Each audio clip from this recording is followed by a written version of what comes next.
Celebrity cricket লিগের সবচেয়ে বেশি আলোচনার কেন্দ্রবিন্দুতে রয়েছে কেয়া পায়েল এবং শাম্মী ইসলাম নীলা। একদিকে দর্শক যেখানে শাম্মী ইসলাম নীলাকে নিয়ে প্রশংসায় মেতে উঠছে, অন্যদিকে কেয়া পায়েলকে নিয়ে করছে কটাক্ষ। কিন্তু হঠাৎ কেন নীলাকে প্রশংসায় মাতিয়ে কেয়াকে কটাক্ষ করছে দর্শক? চলুন খবরের বিস্তারিত কাহিনী জেনে নেওয়া যাক। জেনারেশন নেক্সট নামক একটি প্রতিষ্ঠান 2023 সালের সেপ্টেম্বরে সর্বপ্রথম সেলিব্রিটি ক্রিকেট লিগ নামক এই লিগটি চালু করে, যেখানে টোটাল 8টি দল থাকে এবং প্রতি দলের 16 জন সেলিব্রিটি অংশ নেয়। এই সমস্ত দলেই অংশ নিয়েছে বাংলাদেশের অনেক তারকা। তবে এখন পর্যন্ত সবচেয়ে আলোচিত দুটো নাম কেয়া পায়েল এবং শাম্মী ইসলাম নীলা। এই ক্রিকেট লিগে শাম্মী ইসলাম নীলার একটা আউটফিট সকলের নজর কেড়েছে। তার ড্রেসিং সেন্স থেকে শুরু করে বল ড্রাইভ সবকিছুই প্রশংসা কুড়িয়েছে। অন্যদিকে ঠিক একই রকম ভাবে কটাক্ষের শিকার হচ্ছে কেয়া পায়েল। মূলত এইরকম একটি ড্রেস পরে বল ড্রাইভ করার সময় তার অজান্তেই তাকে ক্যামেরা বন্দী করা হয়। এছাড়া পুরো আয়োজনে তাকে দেখা গিয়েছে একটা অন্যরকম মুড নিয়ে চলাফেরা করতে।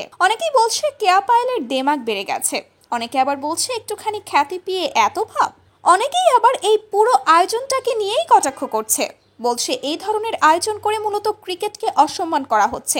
এরা ক্রিকেট খেলতে আসেনি, ক্রিকেটের সিইও জানে না, শুধু নোংরামি করতে এসেছে, নিজেদের দেহ দেখাতে এসেছে। তো ভিউয়ার্স, সেলিব্রিটি ক্রিকেট টিম নিয়ে আপনাদের কি মন্তব্য এবং কেয়া পায়েল এবং নীলার মধ্যে কাকে আপনার সবচেয়ে বেশি ভালো লাগে? কমেন্ট করে জানাতে ভুলবেন না আপনার গুরুত্বপূর্ণ মতামতটি।